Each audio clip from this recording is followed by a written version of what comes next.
Meus queridos irmãos, eu quero cumprimentar a todos com a paz. Eu sou o pastor Wellington Salles e, como sempre, é um prazer poder estar aqui com todos vocês para termos a experiência de mais um momento de reflexão a respeito da nossa próxima lição desse trimestre, a qual nós estudaremos no próximo domingo por ocasião da tão valiosa Escola Bíblica Dominical. Para este domingo, esta lição, a lição de número 2, tem como tema imagens bíblicas da igreja. Como você já sabe, começamos o ano de 2024 com uma oportunidade muito importante de estudarmos a respeito da doutrina bíblica da igreja.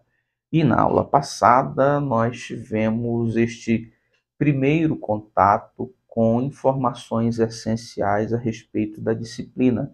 Inclusive, eu abro um parêntese para reconhecer que, como qualquer outra exposição da disciplina bíblica da igreja, o escritor, pastor José Gonçalves, desta lição também começou com as abordagens referentes às palavras utilizadas tanto no Antigo Testamento como também no Novo Testamento que referiam-se à igreja. E não custa lembrar que no Antigo Testamento a palavra era carral, que não tinha um aspecto sagrado, mas designava apenas a reunião, o ato de se reunir. E essa reunião podia ser para a adoração a Deus, para um debate, para a resolução de um problema, para o culto a um Deus pagão.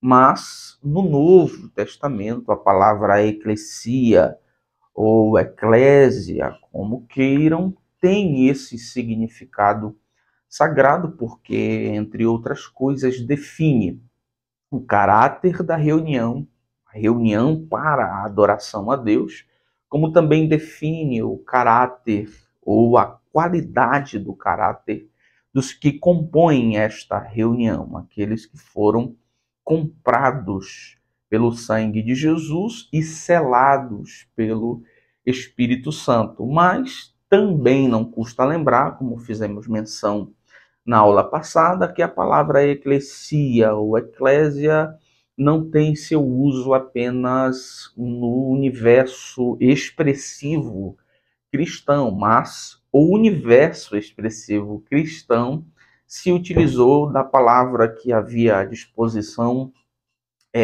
no momento do registro bíblico, que designava, entre outras coisas, principalmente o ato de chamar as pessoas importantes, especialmente da polis, para irem à ágora e, nessa reunião, neste lugar do debate, resolverem questões relativas à cidade, à polis. Essa reunião de muita importância para a cultura grega.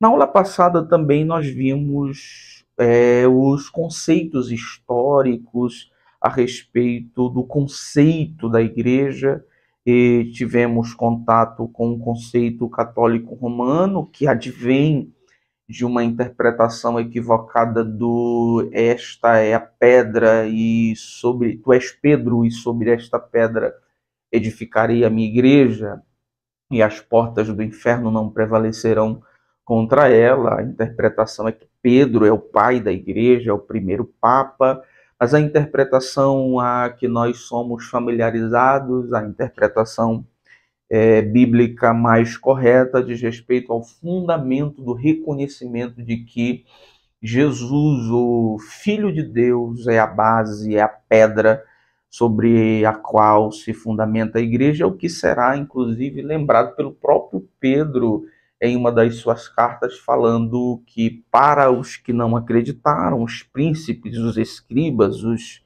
sábios do mundo, Jesus foi uma pedra de escândalo, de tropeço. Mas para nós, Jesus é a pedra principal, a pedra de esquina, a pedra sobre a qual se constrói o templo. Então, a pedra não é Pedro, a pedra é Jesus. Depois nós tivemos contato com o conceito protestante do que é a igreja, e eu diria destas duas ramificações do protestantismo, que é o ramo denominacional histórico e o ramo denominacional pentecostal. Já para o final da lição, nós tivemos contato com a igreja em alguns momentos, eu diria assim, da sua existência. E o primeiro foi ela como uma ideia de Deus, portanto, uma ideia de autoria divina desde a eternidade.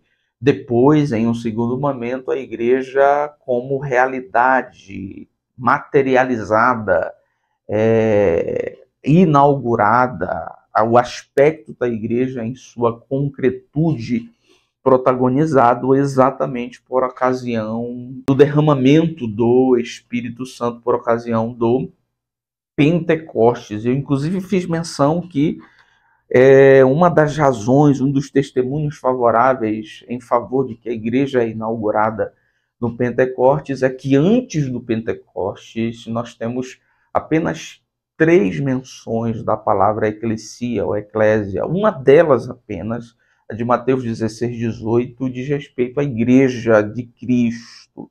2 delas, uma em Mateus e outra em outra ocasião, diz respeito apenas à reunião. Mas depois do Pentecostes, se tem ao menos 111 vezes a ocorrência da palavra igreja, e certamente a maioria delas diz respeito à igreja de Cristo. Então, Pentecostes é um momento decisivo para que o conceito de igreja, a realidade da igreja, a materialidade da igreja seja algo inquestionável a partir de então. E por fim, nós reconhecemos assim esse processo de adesão à igreja. Como se faz a adesão? Como se faz parte dela?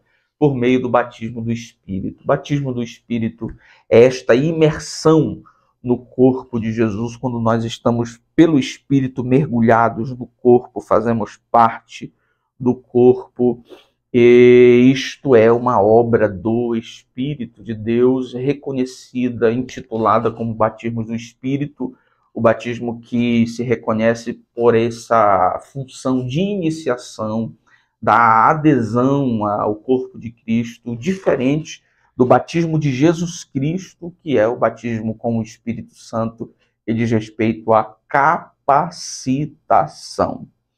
Tendo dito isso, a título de revisão didática daquilo que nós vimos na aula passada, é interessante, em segundo lugar, a título de introdução ainda, lembrarmos que é de muita relevância, de muita importância para o estudante da Bíblia, especialmente para o estudante, eu diria, sistemático, organizado, criterioso das Escrituras, uma ferramenta literária disposta, apresentada pelas Escrituras, que são as metáforas, as imagens utilizadas pelos escritores bíblicos para apresentarem lições, para compartilhar princípios que, se não fosse por meio destes símbolos, destas metáforas, destas imagens, certamente seriam muito complexos de serem apresentados, e se fossem apresentados, certamente, com muita facilidade,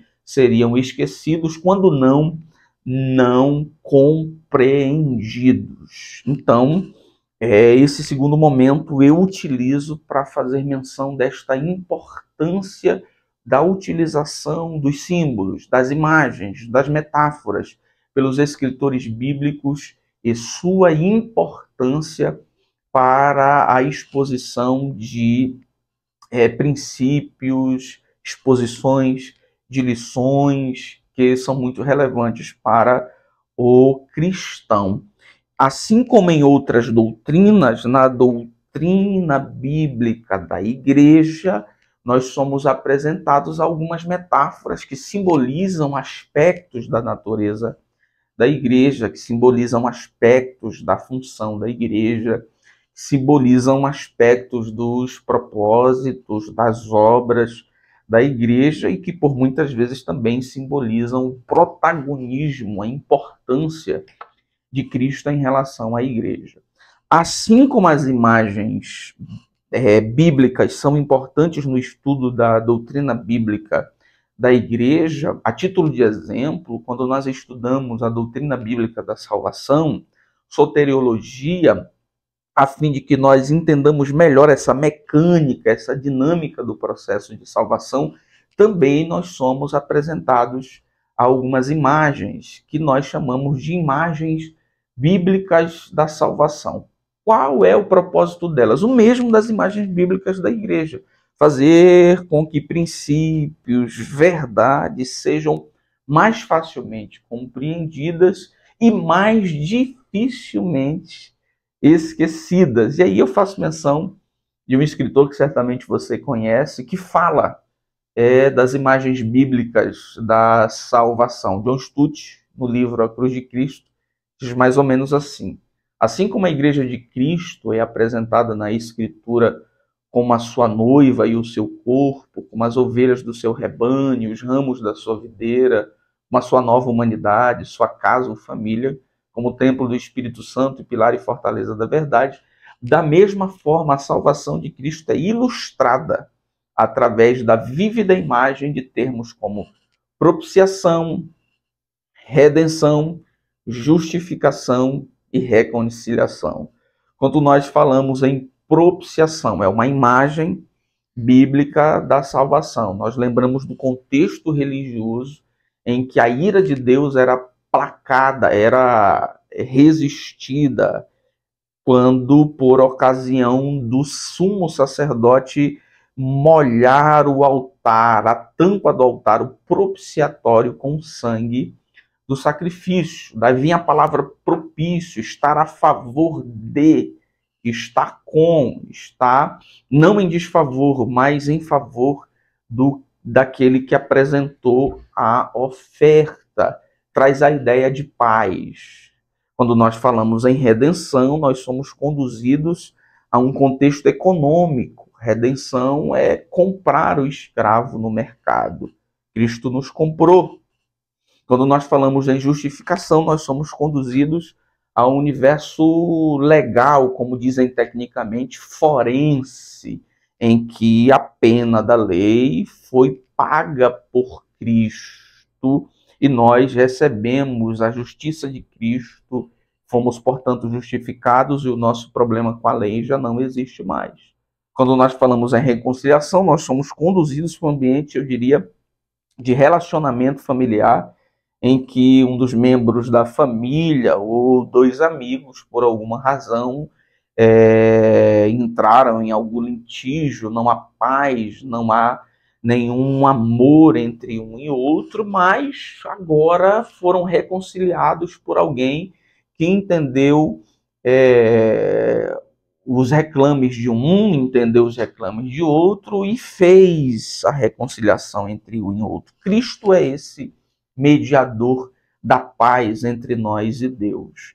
Então nós temos essas imagens que nos ajudam a compreender a salvação. Estou dizendo isso para apresentar a mesma realidade didática que cumpre as imagens da igreja quando do estudo da doutrina bíblica referente a ela. Em vista da grandeza da bendita diversidade da comunidade cristã em seus relacionamentos, função e natureza, as imagens nos ajudam a compreender aspectos fundamentais que lhe dizem respeito. Por isso, quero começar esta lição reiterando, protagonizando, pondo em ênfase a importância das imagens bíblicas da igreja para o nosso entendimento de aspectos fundamentais que dizem respeito a ela. Vamos à nossa introdução, depois de nós termos feito essa consideração de revisão, temos feito essa consideração desse propósito didático das imagens, tendo inclusive estudo da soteriologia, da doutrina bíblica da salvação, como exemplo. Agora, indo para a nossa introdução, cabe fazer a seguinte menção: a consideração de que na lição não se abordará todas as imagens da igreja no Novo Testamento. Quando nós pensamos nas imagens bíblicas da igreja, nós precisamos, ao ter contato com a lição de número 2, não considerar que aqui estão todas as imagens bíblicas da igreja. Exemplo da noiva, da esposa, do rebanho, da geração eleita, do sacerdócio, da nação santa, do povo adquirido, do corpo, do santuário, da casa de Deus. Não são todas as imagens as que são apresentadas na lição de número 2, mas existe outras tantas imagens que revelam outras tantas verdades relativas tanto à natureza da igreja, como também ao seu propósito e também ao relacionamento da igreja com Cristo. Portanto, cabe que nós façamos uma delimitação. O que isso significa, pastor Wellington? Significa que as imagens bíblicas as quais nós veremos nessa lição, elas cumprem o propósito de nos ensinar verdades a respeito do relacionamento de Cristo com a igreja, da função da igreja e da habitação de Deus na igreja.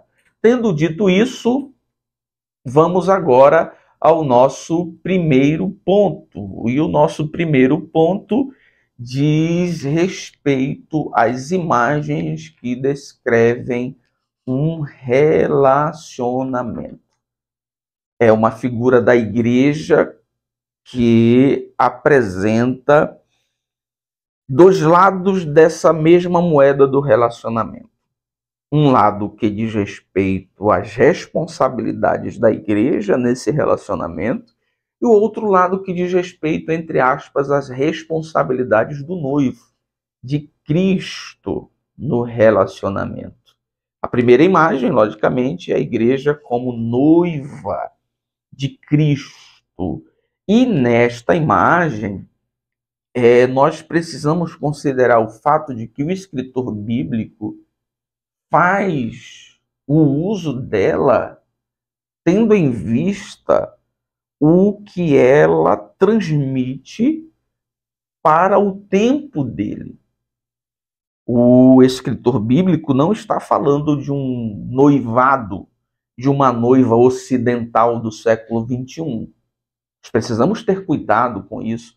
Aquilo que o escritor Roy Zuck, na Interpretação Bíblica, um livro, fala do abismo cultural. Nós precisamos sair do nosso tempo, construir pontes que nos conduzam até a realidade cultural do escritor bíblico, sob o risco de nós interpretarmos equivocadamente aquilo que o escritor, no seu tempo, contextualizado na sua cultura, quis dizer que é diferente do que pode ser apresentado na nossa cultura. Então, cabe lembrar que essa noiva que o escritor bíblico faz menção e que é uma imagem da igreja, é uma noiva do Oriente Médio, é uma noiva do seu tempo e da sua cultura específica.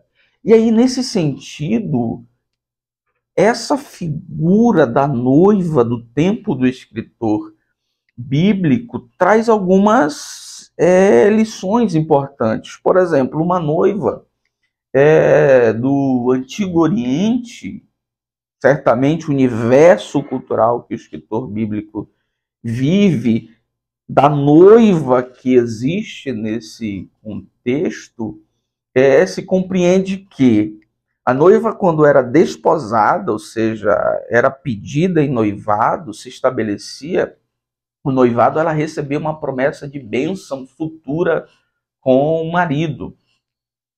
Logicamente, a igreja, como noiva de Cristo, a exemplo dessa noiva da cultura do escritor bíblico, vive sob a promessa da união com Cristo. Segunda coisa que diz respeito à imagem de uma noiva do Antigo Oriente é que em algum momento o marido vinha a tomá-la para si. A igreja, como noiva de Cristo, A exemplo desta noiva do Antigo Oriente, que o escritor bíblico tem contato com ela, vive a expectativa desse momento, que nós chamamos, biblicamente, de arrebatamento. Depois dessa tomada do noivo, da noiva, tinha um terceiro momento do casamento, ou do noivado do Antigo Oriente, pela qual, logicamente, a noiva passava, que era a festa do casamento. E, naturalmente, o que é que o escritor bíblico tem em mente? A noiva do seu tempo. E essa imagem da noiva do seu tempo transmite o fato da igreja que vive as expectativas da festa do casamento, das bodas do Cordeiro.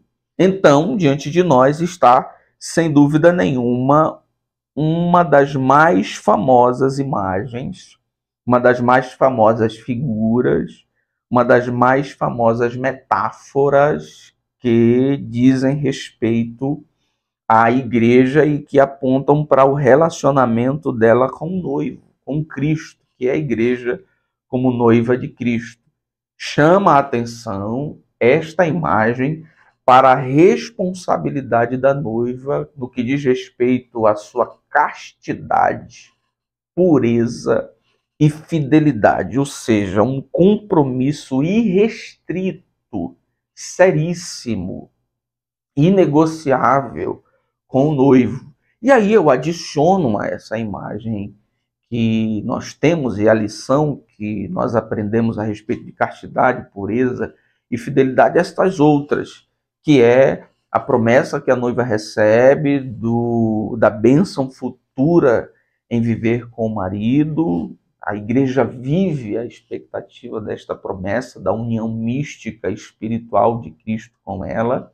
Em algum momento, sob a promessa do noivo, o noivo viria tomá-la. A igreja também vive essa expectativa do dia em que o noivo virá tomá-la, levá-la, é o arrebatamento. E, por fim, seguia-se a festa do casamento, que é as bodas do Cordeiro. Inclusive, percebe-se aqui essa relação da imagem da igreja como noiva de Cristo e esse peso de importância no ambiente escatológico. Depois de nós termos visto esta imagem da igreja como noiva de Cristo, que aponta para o relacionamento, nós temos, em segundo lugar, outra imagem que também contribui para essa ideia da igreja e o seu relacionamento com Cristo, que é a igreja como esposa de Cristo. E aqui nós temos, eu diria, uma mudança de foco de responsabilidade. Eu já disse que a noiva aponta para a responsabilidade da noiva, né? Castidade, pureza, fidelidade. Agora, a igreja como esposa de Cristo, nós temos a ênfase recaindo sobre o que Cristo faz por ela. A ênfase muda, sai das responsabilidades da noiva para pôr foco no amor do noivo e sua disposição especialmente ao sacrifício. E aí eu quero fazer menção do que diz o nosso comentarista, pastor José Gonçalves, mas devemos ressaltar que esse relacionamento de Cristo com a igreja é fundamentado no amor. Cristo amou a igreja. É inclusive nessa ocasião apresentada em Efésios, capítulo 5, versículo 25 e 26, o apóstolo faz menção, inclusive, para apresentar esse relacionamento de Cristo com a igreja, para apontar a responsabilidade do marido em relação à mulher. Então perceba que o foco não está tanto na esposa, está nessa disposição de cuidado, de proteção e inclusive de dar a vida, de sacrificar-se pela noiva. Portanto, a ênfase total agora nessa imagem de relacionamento da igreja com Cristo, em que ela é esposa, é em Cristo e na sua disposição amorosa, inclusive em se sacrificar por ela. E em último lugar, é claro, deste primeiro ponto, nós temos uma terceira imagem também na esteira, né? Neste intuito de contribuir com o nosso entendimento a respeito do relacionamento de Cristo com a igreja, da igreja com Cristo, que é a igreja como rebanho de Deus. É uma metáfora que ilustra a relação existente entre a ovelha e o pastor. E é claro, mais uma vez, o escritor bíblico tem em mente o pastor do Antigo Oriente e sua relação com as ovelhas.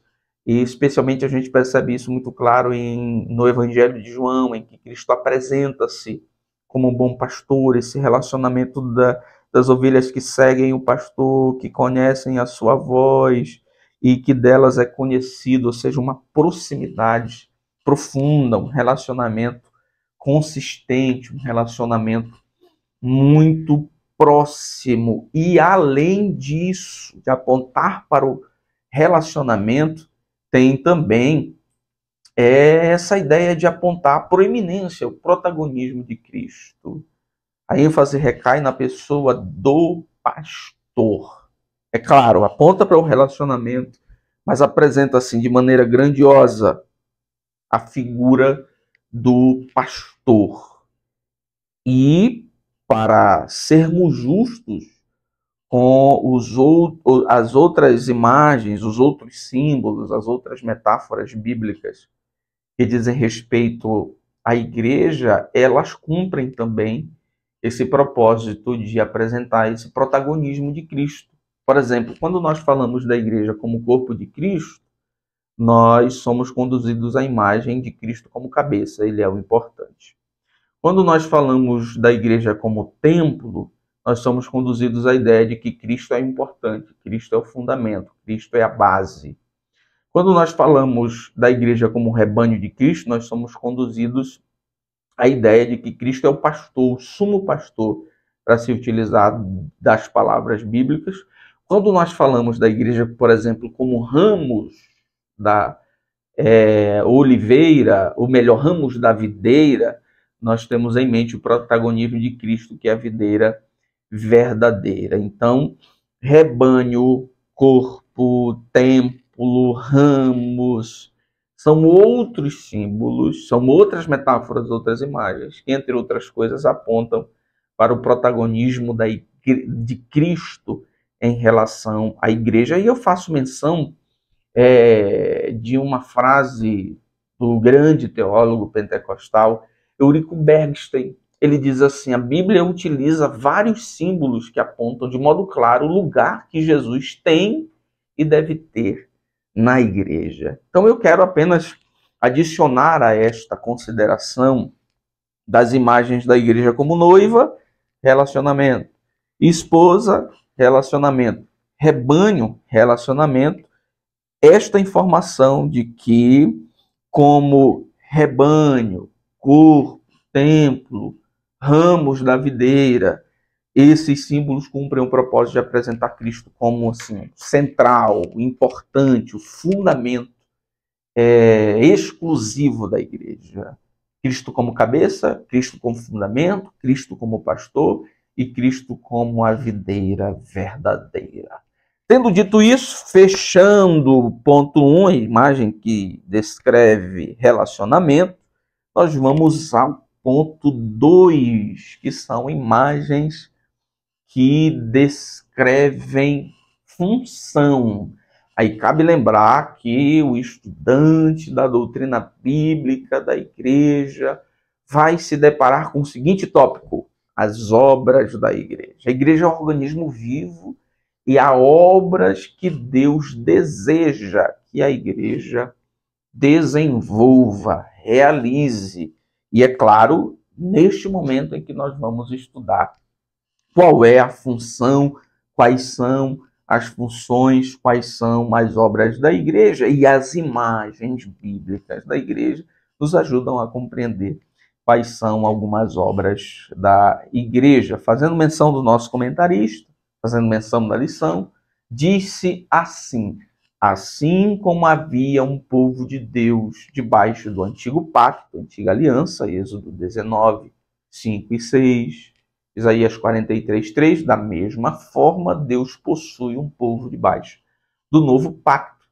E é interessante lembrar que a ideia de pacto, de aliança legal formalizada por Deus, traz a ideia de responsabilidades e a ideia também de compromisso com a realização de funções de obras específicas. O trato, a aliança, o pacto não é inoperante, mas de ambas as partes que entram em acordo, entram em pacto, entram em aliança, há algumas obras que devem ser realizadas sob o perigo do pacto ser quebrado. Então é neste sentido, com a ideia de que, assim como Deus teve um pacto, uma aliança com o povo de Israel, e o povo de Israel estava debaixo da responsabilidade de desenvolverem, de realizarem, de cumprirem sua função, a igreja está aliançada com Deus. Nova aliança, sangue de Jesus, e naturalmente tem algumas funções para cumprir, tem algumas funções para realizar. E quando nós falamos neste aspecto de imagens que descrevem função, nós temos como primeiro subponto geração eleita, sacerdócio real, nação santa e povo adquirido. Primeira imagem, geração eleita. Geração vem da palavra grega genos, que significa raça. Daí vem a palavra genocida, aquele que destrói uma raça, uma cultura, um povo específico. Fecha parêntese para não ter outros debates em relação ao termo. Mas a palavra geração vem da palavra grega genos, que significa raça. E o que é raça? Um grupo de pessoas que possui um ancestral em comum, uma pessoa em comum. Tem características em comum. O que nós temos em comum que nos define como raça? Assim, trazendo o conceito para o universo bíblico. Cristo, entre aspas, antropologicamente falando, é o nosso ancestral comum. É de onde nós viemos, onde nós estamos e que nos faz, apesar das nossas diferenças, sermos iguais. Em Cristo não há judeu e nem grego, nós somos uma raça em comum. O que nos iguala é o nosso ancestral, é o nosso segundo Adão, é essa regeneração, esse novo nascimento, essa nova vida que Cristo nos dá por meio do Espírito. Então a igreja, tendo esse ancestral comum, ela é uma geração escolhida, uma geração eleita. E aí eu faço menção do que, inclusive, o pastor José Gonçalves, nesse tópico, diz: em Cristo todos formam a geração eleita, porque é em Cristo que as nossas diferenças são desfeitas. É em Cristo que a nossa diversidade, que nos separa, que nos faz divergentes do ponto de vista cultural, religioso e tantos outros pontos de vista, é desfeita. Em Cristo, os muros de separação foram derrubados. Em Cristo, os muros culturais foram também desfeitos. E em Cristo, nós somos uma raça, uma geração, apesar das nossas diversidades. É Cristo que nos iguala. Depois, o segundo símbolo, a segunda metáfora é sacerdócio de rei, sacerdócio do reino, realeza sacerdotal, sacerdócio real. E aí é interessante lembrar nessa imagem que nós temos agora, numa visão panorâmica do Antigo e do Novo, dois exemplos de sacerdócio. O sacerdócio do Antigo Testamento era o sacerdócio araônico, ou seja, os sacerdotes só podiam ser sacerdotes se viessem da tribo de Levi, atualmente fossem da família de Arão. Agora, no Novo Testamento, Nós temos um sacerdócio cristológico. Aqueles que foram gerados em Cristo, nasceram de novo em Cristo, são sacerdotes, e sacerdotes do Cristo Rei, sacerdotes da realeza, sacerdotes reais, possuem um sacerdócio real. Entre outras coisas, o que isso significa? É que eles têm acesso livre à sala do trono, à sala do rei, eles levam as pessoas ao rei, elas conduzem as pessoas ao rei, elas reconciliam as pessoas com o rei, elas apresentam as demandas da pessoa ao rei. É por isso que o sacerdócio é real. Não é o sacerdócio real de que é um sacerdócio original, que o sacerdócio do Antigo Testamento era falso. Não é real de originalidade, é real de realeza do reino. Aponta o fato de que os sacerdotes têm acesso ao rei. E aí eu faço menção do que Matthew Henry, né, o famosíssimo comentarista, comenta sobre esse aspecto. Quando estamos unidos com Cristo, como membros do seu corpo, unimos-nos em sua tarefa de reconciliar a Deus com o homem. Nesse sentido, assim como o sacerdote do Antigo Testamento tinha esse propósito de pacificar, né, de propiciar essa relação entre Deus e o homem, de levar o homem a Deus, de reconciliar o homem com Deus, os sacerdotes reais, o sacerdócio real do Novo Testamento, da igreja, também tem essa responsabilidade de reconciliar os homens com Deus. Inclusive, eu faço menção do texto bíblico de que Deus, em Cristo e por meio da igreja, reconcilia o mundo. A terceira imagem que aponta para a função é a igreja como nação santa e povo adquirido. Nação completamente dedicada e que pertence a ele.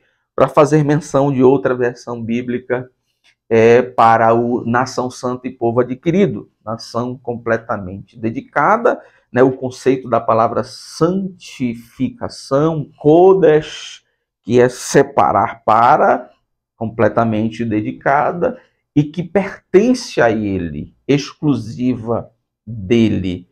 Então, fazendo menção do que também aponta a nossa lição, santa e adquirida, nação santa e povo adquirido, são adjetivos de nação e povo. A nação é santa e o povo é adquirido, que apresentam com firmeza a ideia de plenitude de consagração. Ou seja, é uma nação dedicada a Deus, exclusiva. É um povo, propriedade de Deus, exclusivo. Então traz a ideia de uma consagração plena, total, porque comunicam dois fatos relativos à salvação. Quais?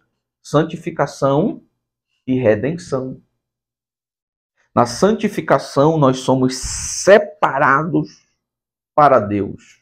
Em Cristo, nós somos santos. Essa mudança de posição, essa transposição, esse transporte que Cristo faz do homem, do reino das trevas para o reino do Filho do seu amor, de condenado para justificado. Isso é santificação, que nós chamamos de santificação posicional. Uma mudança de posição. Nós éramos de lá e agora somos do reino de Deus. Povo adquirido diz respeito à aquisição. O que é aquisição? Qual é a imagem da salvação que representa aquisição? Compra. Agora nós somos de propriedade divina. Redenção.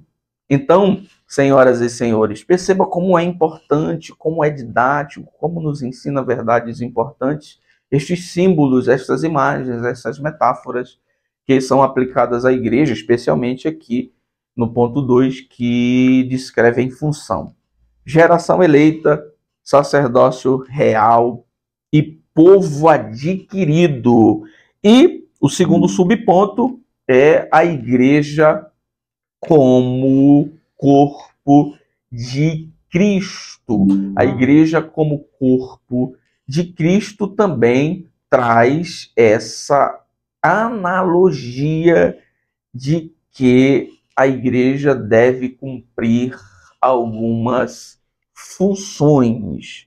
Certamente, ao lado da metáfora, ao lado da imagem, ao lado do símbolo da igreja como noiva de Cristo, a igreja como corpo de Cristo, este símbolo, esta metáfora é muito importante, é muito significativo. Inclusive, o nosso comentarista diz assim: a análise da igreja como corpo é muito significativa. Talvez seja, senhoras e senhores, uma das imagens que mais transmitem lições, que mais transmitam princípios e que são aplicados em uma série de universos de abordagens, ora no relacionamento mútuo entre os irmãos, ora do relacionamento do crente com os dons espirituais, ora do relacionamento do crente com a consciência daquilo que ele deve fazer e em nome de quem deve fazer, ora do relacionamento do crente com aquele que é o cabeça, que é Cristo Jesus, esse relacionamento da igreja com o mistério da encarnação,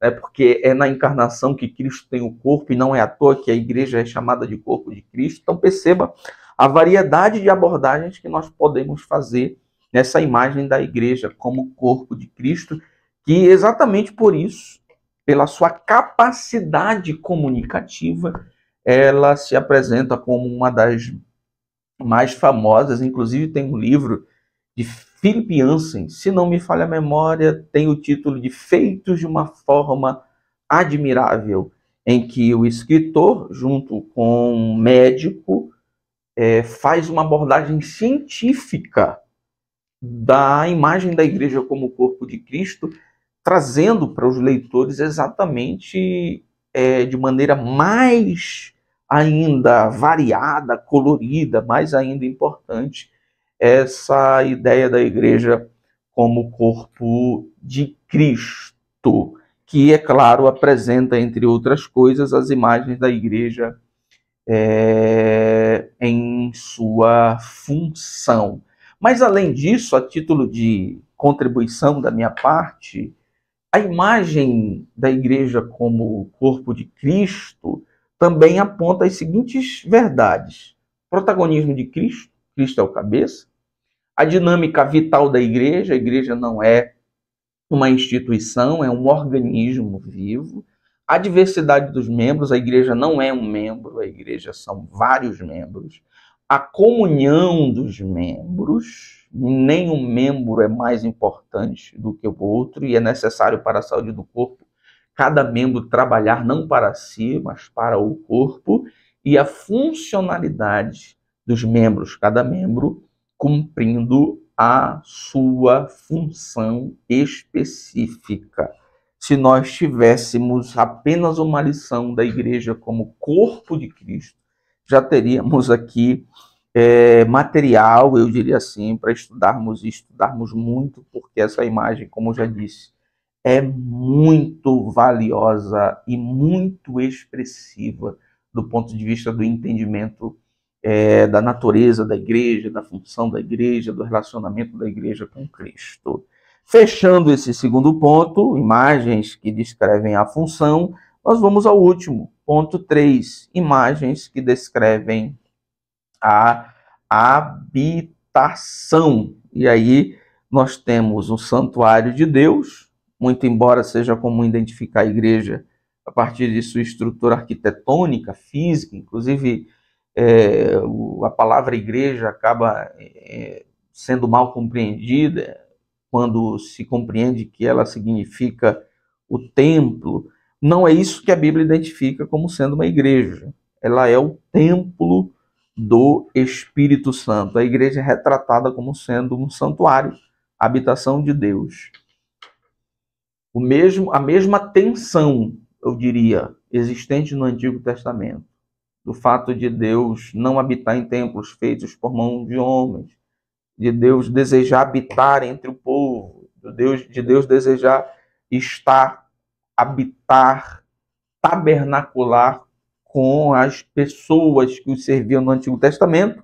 Deus cumpre esse propósito na igreja. A igreja é o santuário de Deus. Essa tensão do Antigo Testamento da relação das pessoas com Deus, de Deus estar no meio, e de Deus habitar, de Deus não habitar. Salomão, o templo, Deus não habita em templos feitos por mãos de homem, os céus dos céus não conseguem conter a grandeza da presença. Deus resolve em Cristo, no Novo Testamento, por meio da igreja. Cristo habita conosco, a igreja é a habitação de Deus, é o santuário de Deus. Segundo lugar, a igreja como casa de Deus. A igreja é descrita como sendo casa de Deus. Esse conceito da igreja como sendo a casa de Deus é derivado do Antigo Testamento, em que o povo de Deus é retratado como a casa ou a família de Deus. Traduz a ideia de que Deus se relaciona familiarmente com a igreja. Santuário tem uma conotação mais religiosa, de adoração, de louvor, relacionamento religioso, relacionamento do santuário. Mas casa é tenda, casa é família, casa é intimidade, é um relacionamento mais próximo, é relacionamento de pai, filho, esposa e assim sucessivamente. Relacionamento de mesa, relacionamento de olho no olho, diálogo, relacionamento com base no amor, no carinho e na proximidade. A igreja, com essa disposição de relacionamento próximo de Deus, é vista como a casa de Deus. Por isso, senhoras e senhores, fica claro compreender, depois de termos visto a igreja como noiva, a igreja como esposa, a igreja como rebanho, a igreja como geração eleita, sacerdócio real, nação santa, povo adquirido, a igreja como corpo, a igreja como santuário, a igreja como casa, é que nós terminamos essa lição com esse terceiro subponto, o privilégio de ser igreja.